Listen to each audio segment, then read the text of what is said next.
Welcome to the Spiritual Dance Podcast, a virtual space for creative souls discovering how to move in sync with the rhythm of spirit. I'm your host, Carla White Crow, also known as the Dancing Oracle. In this podcast, I share openly about my journey of weaving together my two primary passions, spirituality and dance. My intention is to encourage and inspire spiritual seekers in pursuit of a more embodied form of spirituality, as well as provide insight and tools for those seeking to expand their creative edges in service to the world of spirit. All right. Hello, everyone, and welcome to the Spiritual Dance Podcast. So this is a very special episode for me. I have never had a guest on this show before, and I'm very excited about my first guest on the show. So our guest today is Jessica Warchal-King. She is the director of JCWK Dance Lab in Reading, PA. That's correct, right? Reading, Yep. PA. Awesome. This is an organization that utilizes professional dance performance, physical dance practice, and education to create joy, connection, and wellness through kinesthetic stories. So, Jessica, welcome to the show. I'm so excited to have you here. Thank you so We much. met, yeah, we met through a mutual friend, Autumn. She has been talking about you for many, many years. And so I've been following your work online for many years. I'm very intrigued. It seems like we have some similar interest and overlapping stories. So I'm super excited to talk with you today and hear your story. Let's just jump in right to the beginning, if that sounds good for you. I'd love to hear when you first knew that you wanted to dance, like what got you into dance and where did that journey take you? Sure. My mom put me in tights when I was 3, like many little girls. And I say that was kind of the end of it, but here's the story of when I knew. Okay. Um, it was Friday. I was in 4th grade. It was career day, and we were supposed to draw what we wanted to be when we grew up. I was 10. I didn't know, I'm not so sure I still know what I want to be when I grow up.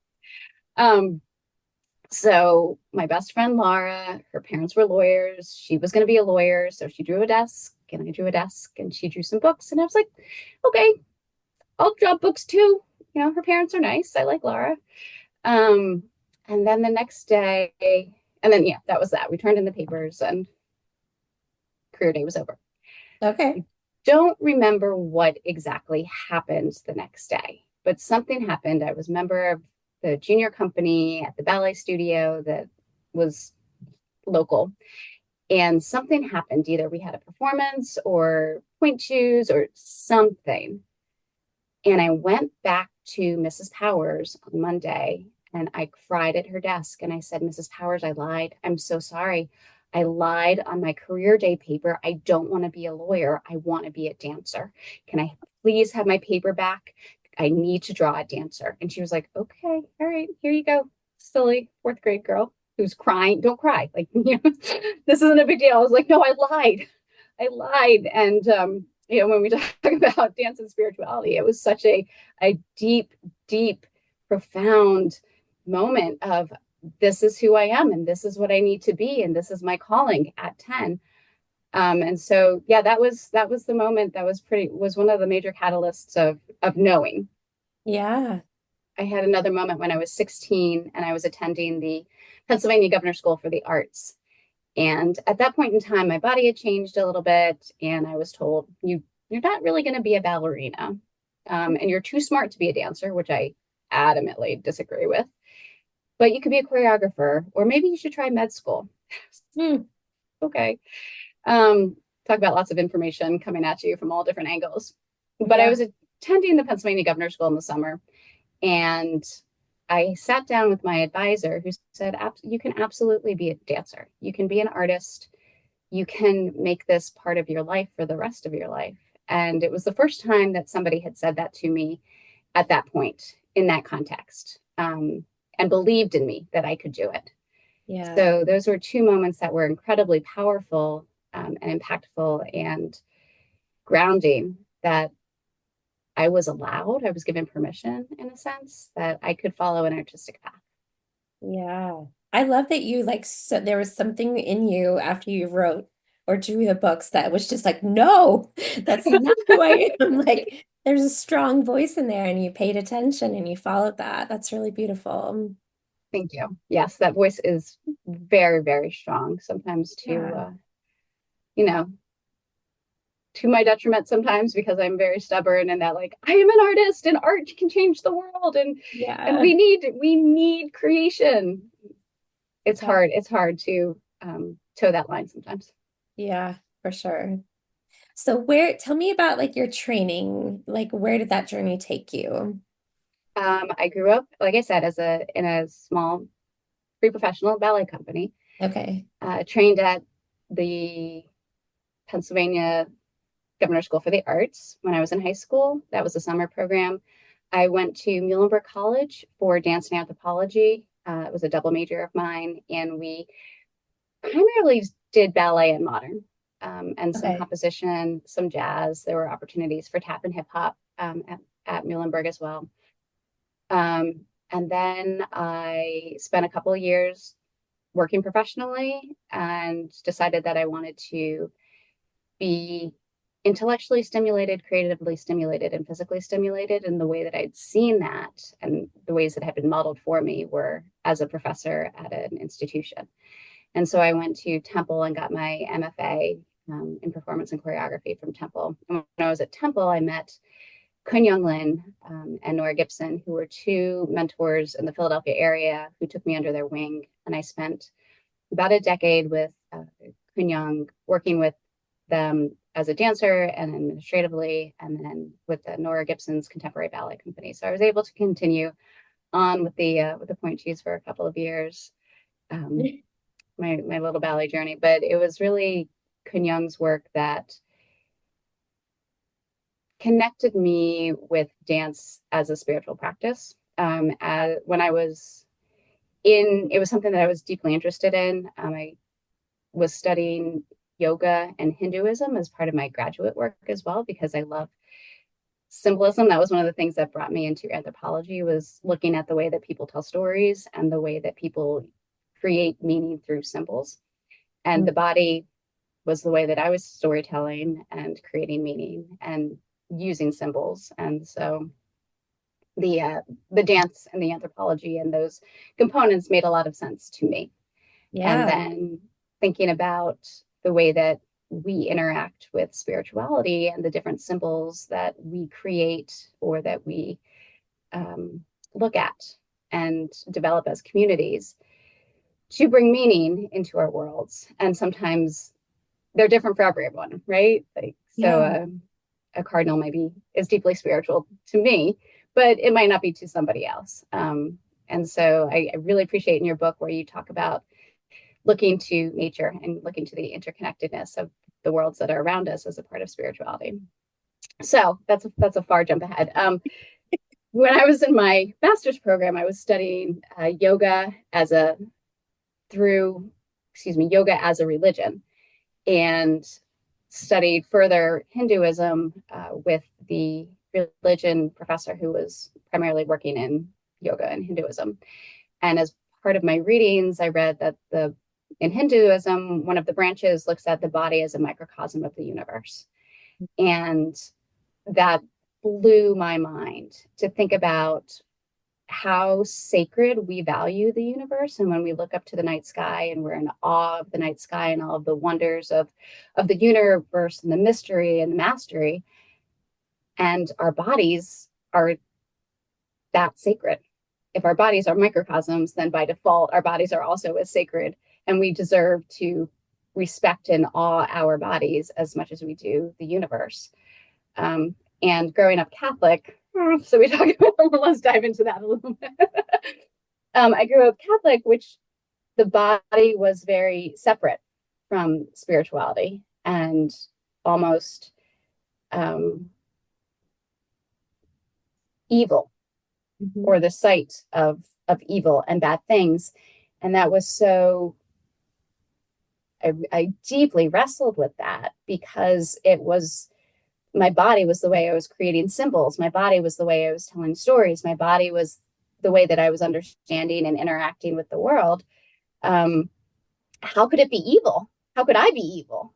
And was I bad or not good, or all of the language, the negative language that we feed ourselves from ideas of social whatevers that the stories that we're told by other people that may or may not be true.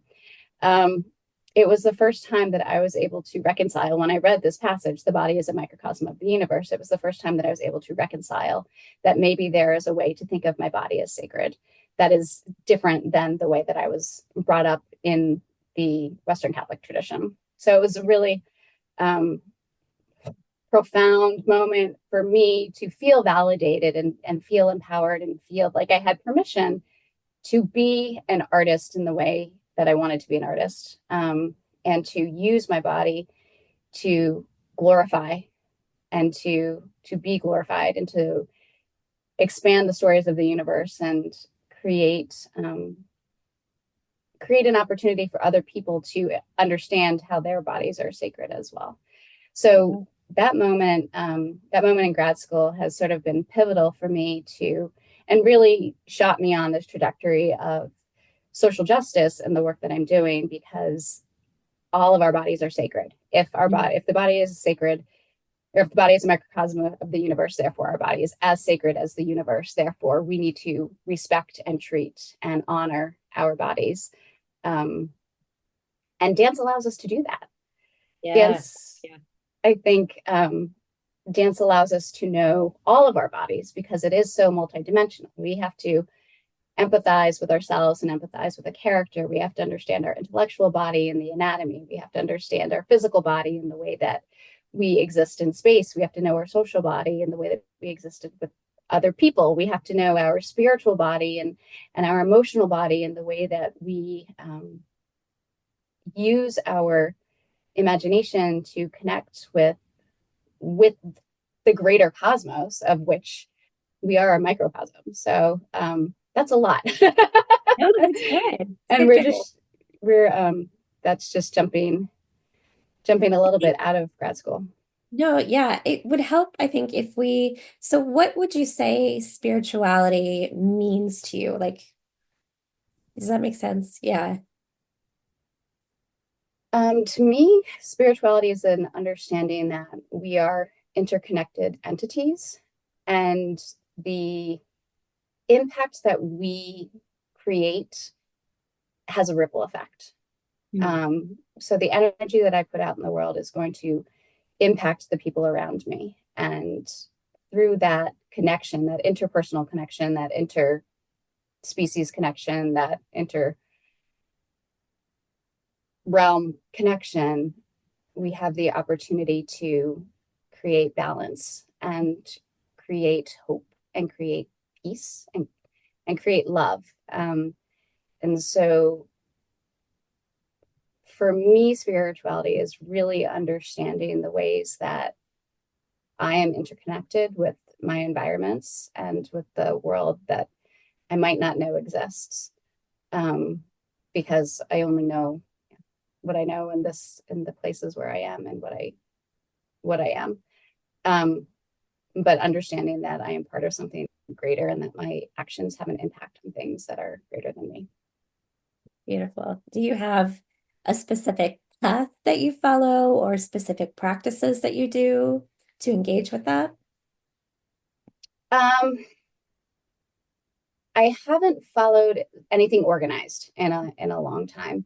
I've done a lot of intellectual study, both from a academic religious perspective and from an anthropological perspective, in terms of Buddhism and Taoism and Hinduism, but I don't subscribe to anything that is organized or practiced. And I think yoga might be the closest to dance as a spiritual practice, understanding that movement is a way to connect with the brain and the body and to calm the mind and to deepen into the self so that the self can be open to all of these other experiences. But I don't subscribe to anything that's organized. Go ahead. No, go No, ahead. I was just saying, I am really interested in the connection between, and you talk about this a lot in your book. Shout out for Carla's book, Divination. The connection between the body and nature.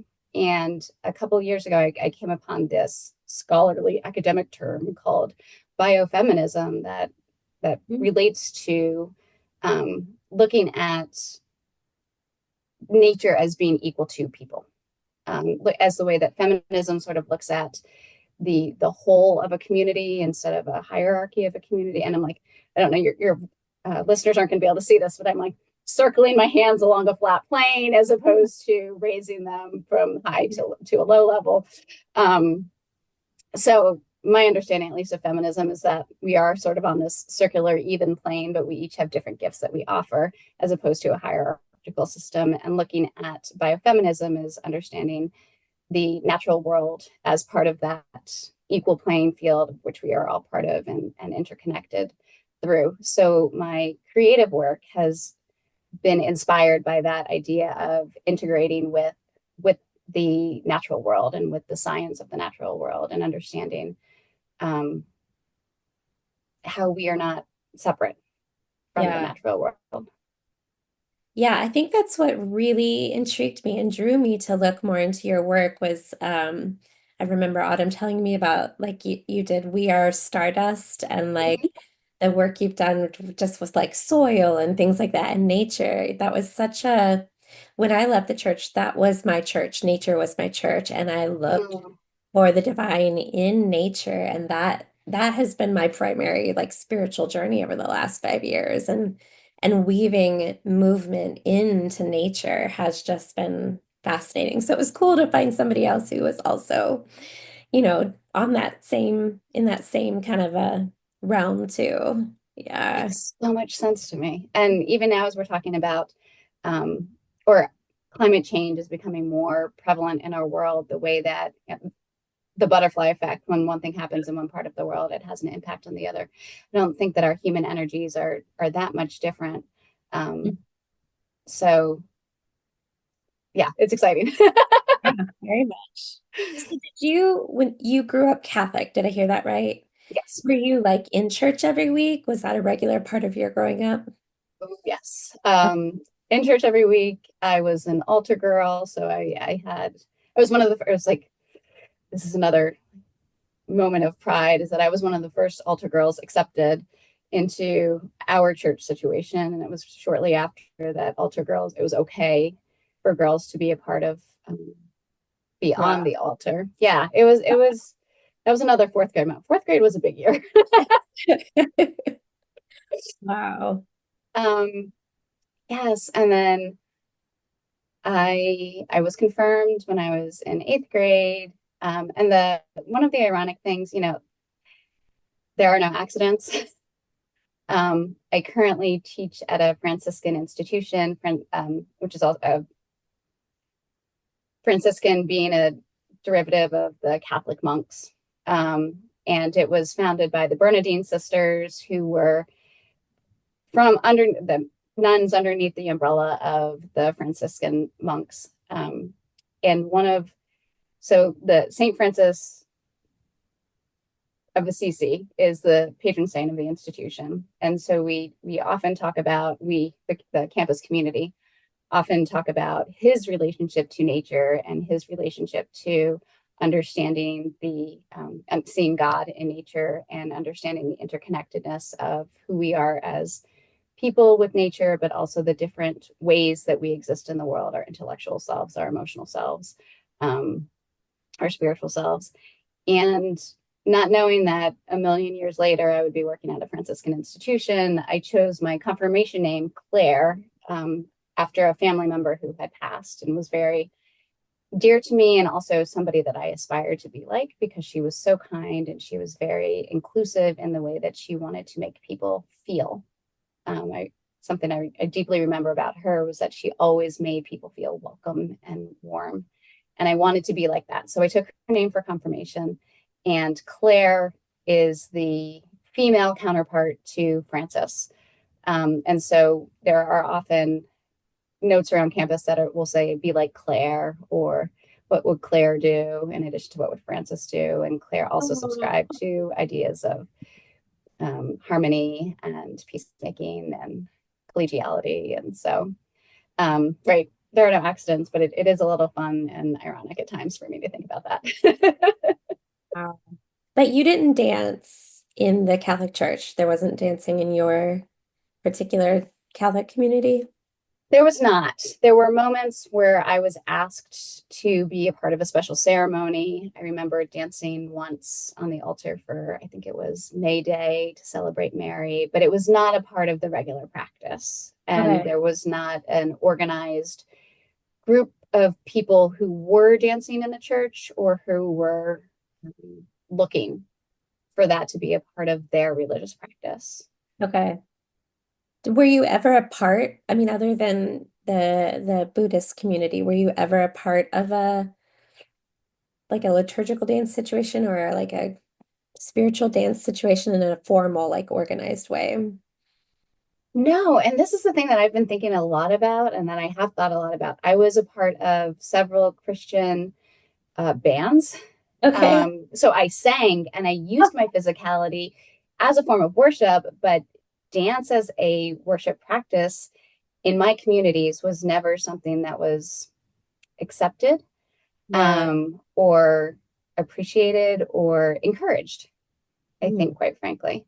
So there were quite a few of us who were, when I was in college, I was a part of a band that was sang primarily at the Lutheran ceremonies, but it Okay. was a bunch of different Christian artists who were interested in celebrating and praising and worshiping in this particular way using our bodies, but the medium that was available to us was through music. Was there a specific moment for you that you remember, either like the first one or one that stands out, where you had this like aha moment of spirituality and dance coming together for you? Where did that intersect for you? There was a moment where I felt I was given permission to be a dancer, and it wasn't a, so I'll tell you about that moment. And then I will reference again that moment where I was reading the book of, for my Hinduism class in Yeah. grad school, where the body is a microcosm of the universe. That was really, again, profound and gave me permission to use my body as a form of spirituality and understand that my body is a gift Yeah. and I can use the gift for service. And so much of the way that I was taught about spirituality was service. Yeah. Um, what are your time, your talent, and your treasures, right? Right, right. So, so through service, I could give up my time. My treasure wasn't financial, but my treasure was the the leadership that I was able to create through dance and the community that I was able to build through dance and the joy that I was able to create when people are moving their bodies and they've got all those, happy hormones firing and Yeah. breaking down those barriers of taking risks when those happy hormones are firing. But when I was in high school, shortly after high school, I attended a Steubenville retreat, Okay. which is another Franciscan retreat. And there is a lot of singing and a lot of 3 days of intense community and worship. And there was a moment that I had there where I felt I was allowed to be a dancer and a dance artist, and that it was a path that was laid out for me. Mm. And I just needed to trust and follow that. And Yeah. it wasn't a movement experience at all. It was a still prayer, meditative moment. Um, but it was a lightning rod in my mind and in my heart that this was a very like a centering, like I said, lightning rod, centering, grounding moment of Yeah. this is who you are, and it's okay, and I accept that, and it's not going to be easy, but Yeah. this is who you are. Right, right. How was your experience in Catholicism different from the Buddhism company? Is it a Buddhist company? Is that how you? So yeah, Kunyang does have a Buddhist tendency to his work, but it is not, it's more of a secular contemporary dance company with spiritual components. And he uses a lot of breath work, and the mission is to showcase a diversity of people on stage, and diverse voices. And the, like I said, the breath work, the practices, the physical practices of Asian cultures that practice Buddhism, we practiced those. They were implemented into the contemporary dance choreography as much as ballet or other Western modalities were incorporated as well. So it's been called spiritual, Yeah. and it does have a, like I said, a Buddhist tendency, but it was not specifically a Buddhist dance practice. Okay. Okay. I'd really love to go and watch some of those. I'm really curious about that. Yeah, it was a Yeah. really, really beautiful, beautiful learning experience. And we did have temple monks come to teach us. Okay. And we did have martial artists come to teach us. And we took master classes in a variety of different movement forms, which again was really fascinating to me to see the body being lifted up as a temple of spirituality. Whereas Yeah. in Catholicism, the body needed to be separate. And the body is the thing that dies. The body is the thing that is evil. The body is the thing that commits sin. Whereas, and so it was like, oh, my body is terrible. And, combine that with all of the messages that young girls receive from the media and all of Yeah. that. It I'd love was to hear how you reconciled that. I know that I've talked about it in my book and on my podcast, but I'd love to hear your journey of how you reconciled that, with yourself, your identity, and your spirituality currently. sure. I don't know that I have fully. Okay. That's okay. Yeah, no, I think it's a constant conversation with my younger self. Yeah. Um, Acknowledging that I had been trained, I had been taught, and using that language. This was the way that I was taught, and Yeah. questioning, is that true? Are the teachings true? Were they true then? Are they true now? Are they true to the person who I am and the person who I want to be? And I also, in saying who is the person that I want to be, I also hear who is the person I'm being called to be. And is the person I'm being called to be, do they believe in the things that I was taught? And so it's like, it's a big, it's a Lots to big unpack. sort of boardroom of conversations and unpacking, and right. And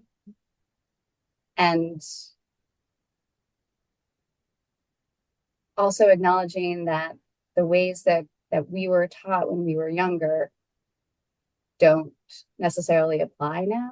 And our culture was a little bit different, and expectations were a little bit different. And we have to let those things fade away and say goodbye and let them go with love.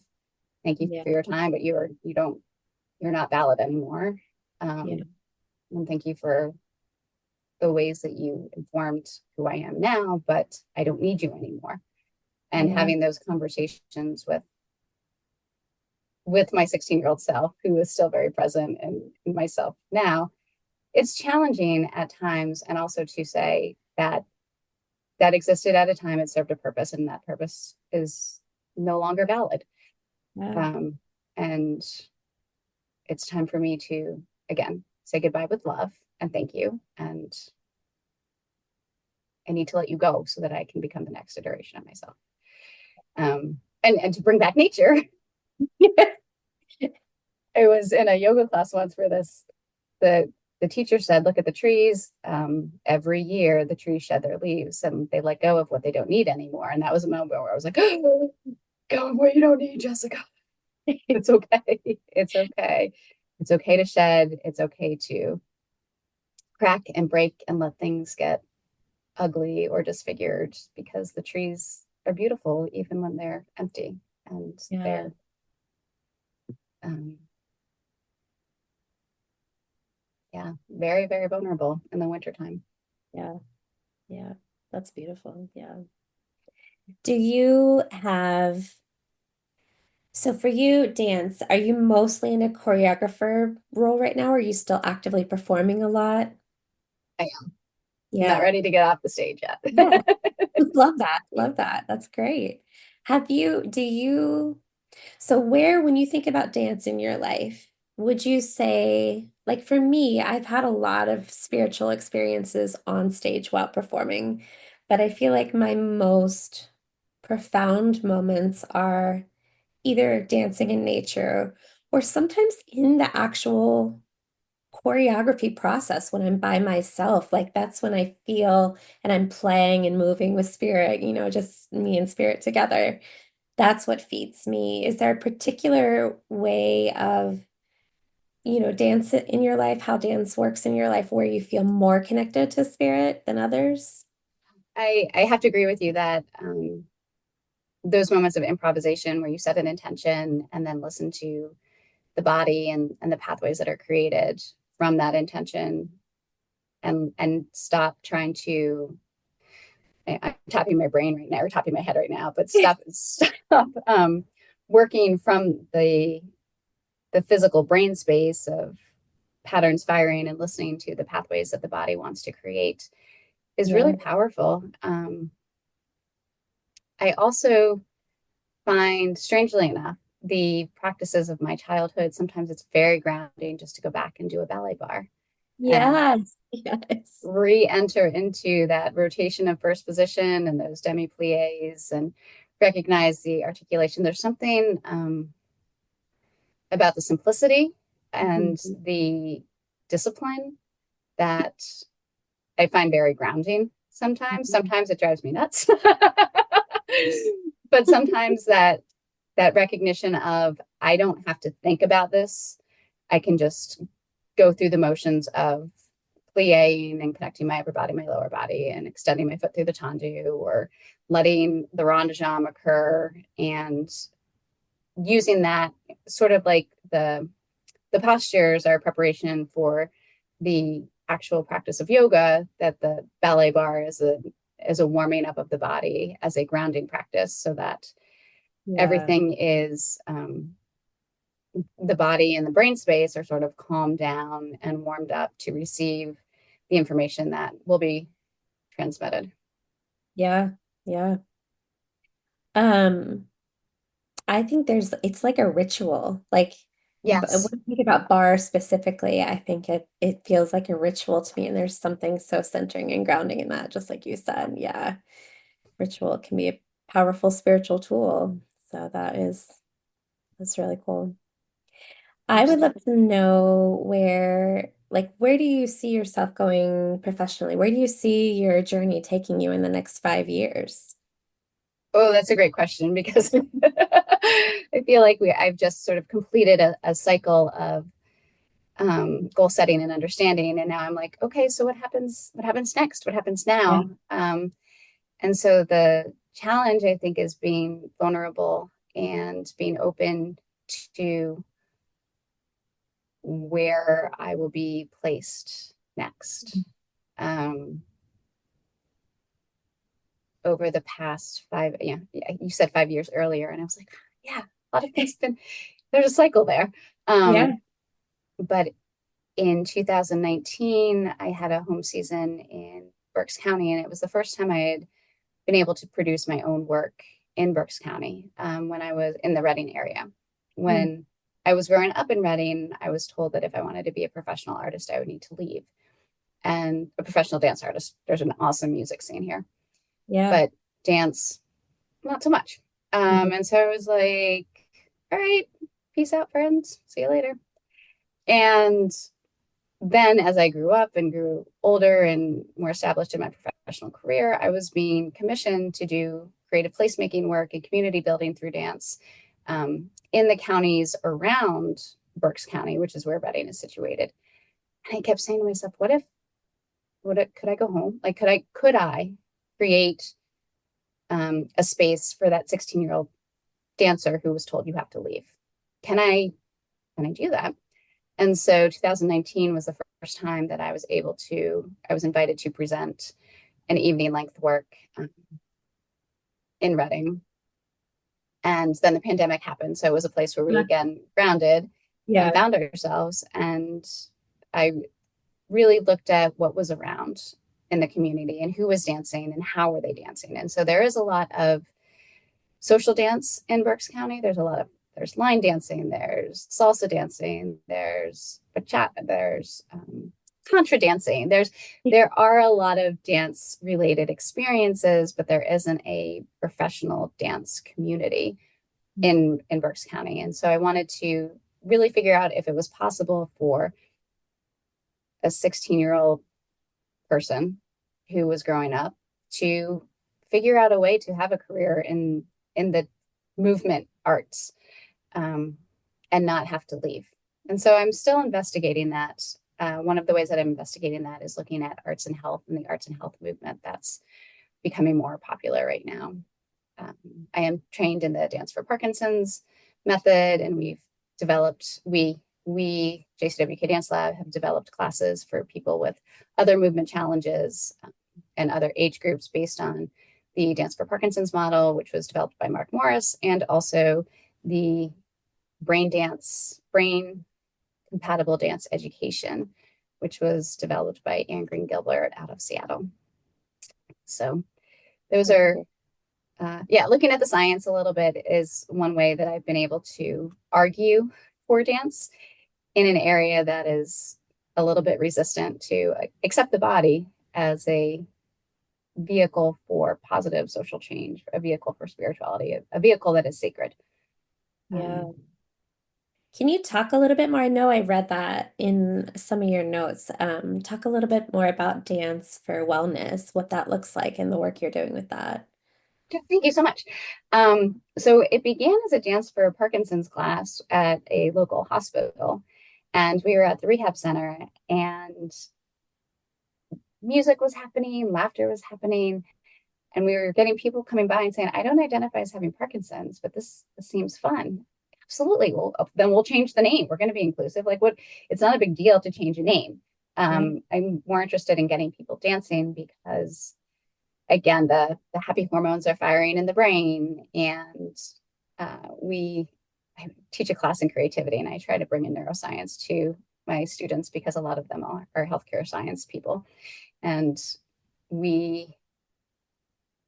something that we learn when we're playing, we only need to repeat 30 times, whereas if we're learning it through rote memorization or in a boring way, we have to repeat 400 times for new neural pathways to be created. And so through dancing, we are creating so many different neural pathways, and we're creating social connections. And like I said, when our bodies are moving and we're working our brains multimodally, so our oral brain is engaged and our creative brain is engaged and our physical brain is engaged, and it's that imagination, that creativity that I love bringing out of and teaching the artistry of dance, because that is part of what's so unique about each individual, is the way that they create and use their imagination to interact with the world around them. So something that I love doing is asking people let me back up a little bit. I teach a class that is primarily seated for older adults who have a lot of movement challenges in a senior living community. And one of the things that I do is we will do ballet, but I tell them a little bit of the history of ballet and how it was developed in the courts of Louis XIV. And so then I ask them to be royals, and I ask them to make their crowns. And I say, you can use your hands and put your hands on top of your head and make your crown, and you can make your crown whatever you want. And so it's really neat to see some of them like use one hand and make little tiaras, or make these giant like antler like spikes with their fingers, and having fun with it. Because of course it's silly to put a crown on your head, but they also sit up straighter. So there's this connection between their brain and their spine and their tail and their core, and And they laugh about it. And then I ask them to describe, use your imagination, and it'll tell me what color is your crown or what kind of jewels you have on your crown. And then they light up and they see not just with their eyes, but they see with their imagination that this could be real, that connection with a world that we can't necessarily see with our eyes in front of us, but we can feel and we can interact with and again interconnect with. So it's maybe a little bit more secular way of thinking about spirituality, but being able to transport oneself through movement into a realm of joy and happiness. So that's what the class is. And we do, I do bring in a couple of different genres and talk about the dance history and a little bit of the anatomy. And sometimes they'll say, hey, I do something like this in physical therapy. And I'll be like, shh, we're dancing.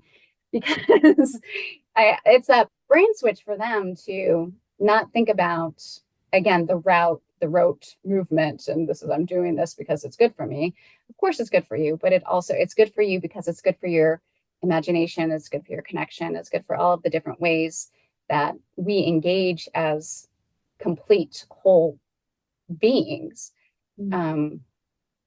And so being able to bring that to seniors and people who have been told, again, right or wrong, no judgment on why the story was told, but told for whatever reason that your body can't, to use the imagination so that their body can move in a specific way or be a full being is really beautiful to me, and empowering people to understand that their bodies are sacred, even if their bodies have a different type of story. Yes. And I bring in biodiversity again, and this is the nature science part. I'm like, nature would be so boring if we only had butterflies. They're so beautiful, but like that would just and then we wouldn't have flowers, and then we wouldn't have food, and then like all of the different ways that biodiversity is so important.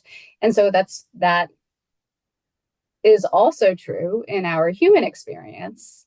We need diversity in our thoughts and in our movements and in our health pattern. We need that biodiversity, just like the natural world needs biodiversity to coexist and thrive. We need diversity in our human experiences in order to coexist and thrive and continue to grow. I love that you're doing this work. My grandmother had Alzheimer's, and so it just makes my heart very happy to see this didn't really exist that I knew of. Like it wasn't on my radar back then, but I know that it's growing, and that's really cool. Thank you. Yeah, it is exciting to see all of the research that's being done on dance, the science of dance, right? The science of dance and how we can use the science of dance to advocate for the artistic practices of dance, because the artistry and the spirituality of the artistry feeds the science and feeds the physicality and feeds the neurons and all of the hard sciences that seem to get a little bit more attention than the artistic importance of it. So let's jump back real quick to your professional and creative endeavors with dance. Is there a particular work or project that you've done that you feel most proud of?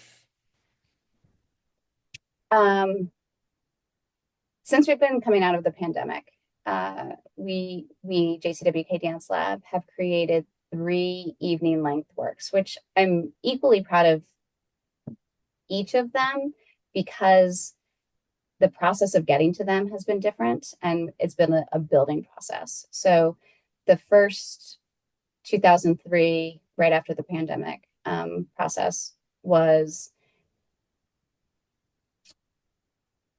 the We Are Stardust project.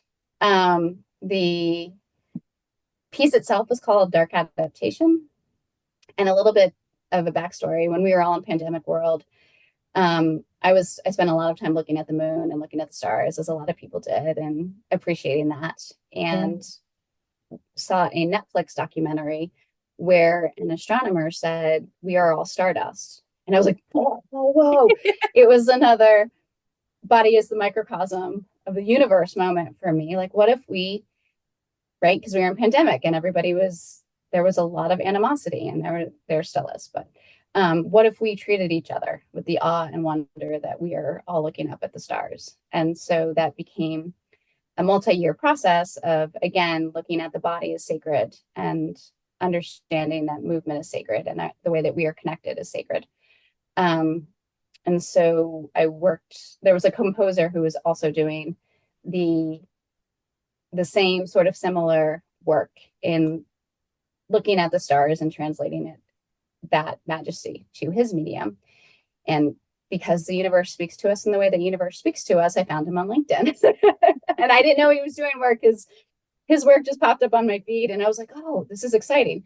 So we connected and ultimately created Dark Adaptation from that collaboration. That was 2003 or 2023, excuse me, numbers. Then 2024, our project was Regeneration.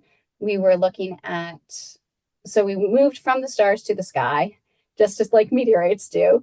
And I wanted to look at what was happening in our community. And so the Rodale Institute, which is a leader in soil regeneration, is right up the road. And I was just spent a lot of time looking at their research and the importance of, again, this interconnectedness, using what we have, growing with what we have, pulling strengths from each other to build and rebuild and move forward better, whatever better means, but move forward better as an interconnected community. And then looking at, for me, I started seeing different opportunities for collaboration inside of our people community, not just the biodiversity community, but the people community. And that was a fun project because we brought in 3 local composers who created original music. We brought in a local visual artist who was also working on environmental themes. We had seven cast members of various ages involved in the performance. And it was a big community project that, again, looking at bodies being sacred and different ways that we can demonstrate that, whether it's visual art or use the body to create visual art, use the body to create music, use the body to create dance, use the body to have conversations. And that was really fun for me because I wanted to allow people who were in the audience to find a way that they could insert themselves into the work. So you don't like dance, maybe you can check out the art and ignore the dance on the stage, or close your eyes and listen to the music. Like, there are so many different layers of integration that audience members could find a way to say, oh, I can be a part of this conversation because I'm interested in this aspect of the ways that things are being brought together. Yeah. Wow.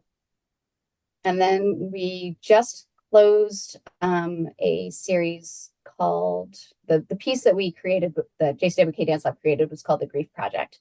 And we did a deep dive into grief and the way that our bodies hold grief, the way that we as individual dancers in the company process grief, things that we're grieving. And we also were involved with listening to stories of community members who had experienced profound loss. We had a story from a gentleman who suddenly lost his wife, and he's created opportunities for other spouses who have become very suddenly alone. We've worked with stories of gun violence in our community and listened to particularly one mother tell story of losing her son to gun violence and the grief of that loss. So, and also processing the different ways that we were grieving, hearing, bearing witness, and also understanding the things that were going on internally. So that's been an intense process that I haven't fully come out of, or felt fully. So I'm still a little bit in the world of grief, which is really, really heavy, but also, again, deeply spiritual, and finding ways to move through and with grief. The one aspect that was really important to us as we were creating the work was that we end with hope. Yeah. We move through it, and even if we're not ready to acknowledge the hope that there, or acknowledge the hope in ourselves for whatever our own individual process of grief is, that the hope exists, and we've witnessed hope from other people, or that we feel a sense of hope by interacting with our communities and being around other people or hearing stories of grief and moving through and with grief. And that belief in something greater, Yeah. that aspect of spirituality that pulls us back to believing in something greater, something that is good, something that is gives us meaning. Yeah. I love that. It sounds like you have a very collaborative process you go through with your company. Is that typically how you approach creative projects? It is because I like, again, to go back to biodiversity. I only know what I know, and I'm very interested in collaging all of the aspects of the things that are around me and the people that are around me. And I often refer to the choreographic process as sort of making soup, Mm. where you don't necessarily realize that there's parsley in it when the soup is finished, but if parsley wasn't in it, then it would be a very different soup. Yeah. So, and I love that. over time, right, all the ingredients go in the pot. And as time and energy, or heat in this case of soup, um, make all of that stuff congeal, bubble, mature, whatever, it becomes, over time, it becomes something very different. So, Yeah. um, yeah, I like soup. Yeah. A cool analogy. So you just completed a show last month, correct? Yes, So what are you working on right now? sure. We're working on healing. Yeah. We're working on exhaling and grounding and reflecting on where we want to be as a company and as a small dance community.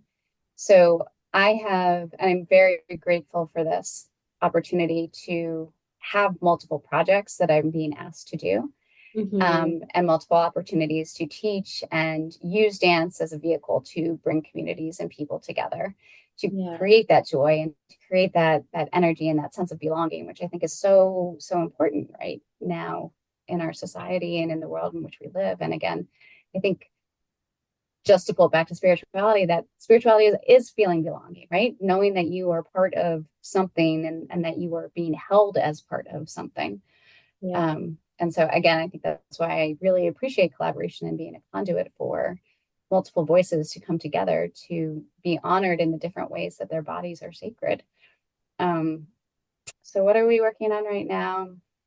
We are trying to figure that out. It's okay. Yeah, we work very closely with the Reading Theater Project every summer, and we have a collaboration with the Reading Theater Project and the Reading Public Museum, where we take one of the exhibits that's in the museum and we take it into the museum's arboretum. So we perform in nature, and take the studio outside. So we have that coming up in July, and we have um, we apply to the International Human Rights Arts Festival every year, or for the past couple of years. So we're looking forward to developing new work for that in December. Mm. And other than that, we've talked about ways that we can continue to grow the processes that we've been doing for the past 3 years. So are there other opportunities for us to share um, dark adaptation and We Are Stardust, and talk to our communities about the value of not just looking at the stars, but seeing the stars in ourselves? And are Yeah. there other communities that we can talk to about regeneration, soil whether that's taking it into an agricultural community and saying, let's talk about regeneration in a couple of different ways. And here's one way that we can tell the story a little bit differently. Yeah. And can we share grief? Can we talk about grief um, in a way that is supportive and not scary and not isolating, Yeah. and having that shared audience experience is a part of building community and having that opportunity to be held in a creative space without having to actually speak or say as an audience member. You're participating in a way that is still very active without having to be equally vulnerable. Right. Yeah. I love the depth with which you approach your work, and like I love to hear the way your brain works. That's really cool. Yeah. Is there anything else we haven't touched on that you would love to talk about or share? Look at I my don't notes. know. I mean, I'm sure that there are things, but in this Yeah. moment, like we've been definitely been up into the stars and back down to earth. Yeah. It's so cool. Well, go ahead and tell us how people can connect with you either online or in person. How can they get in touch or get involved? Sure, absolutely. So our socials are JCWK Dance Lab. We're on Instagram and Facebook and YouTube. And our website is jcwkdancelab.org. You can email me at jcwkdancelab@gmail or jessica@jcwkdancelab.org. Sometimes, with all of the roadblocks that are in our internet systems these days, that's why I have two different emails, because sometimes one works better than the other. So whatever is most efficient for you. We are based in Reading, but we're also looking to expand and connect with all of the different communities that are available to us and that are existing in the world. So Carla, thank you so much for creating space for conversations for the spiritual communities, through your book, through your website, through your socials, and through the podcast. It's a really exciting opportunity to bring so many people together in this really special, completely integrated mind, body, spirit way. Thank you. Yeah, thank you. Yeah, I'm so glad that you were my first guest on the show. I'm so honored. So honored. Thank you. Yeah, well, thank you so much for being a guest. And yeah, that's all we have for this week. Thank you for taking the time to listen to my podcast. If you enjoyed this episode, I would greatly appreciate a positive rating and review. This helps others find me so I can support and inspire as many humans as possible. If you would like to learn more about my work, please visit www.thedancingOracle.com. There you can book an intuitive reading or embodied coaching session and find out about my upcoming events. You can also join my Lunar Rhythms community on Patreon and sign up for my mailing list to be notified of my upcoming course on the topic of dance divination. Until next time, be well, friends, and I will catch you in the next episode.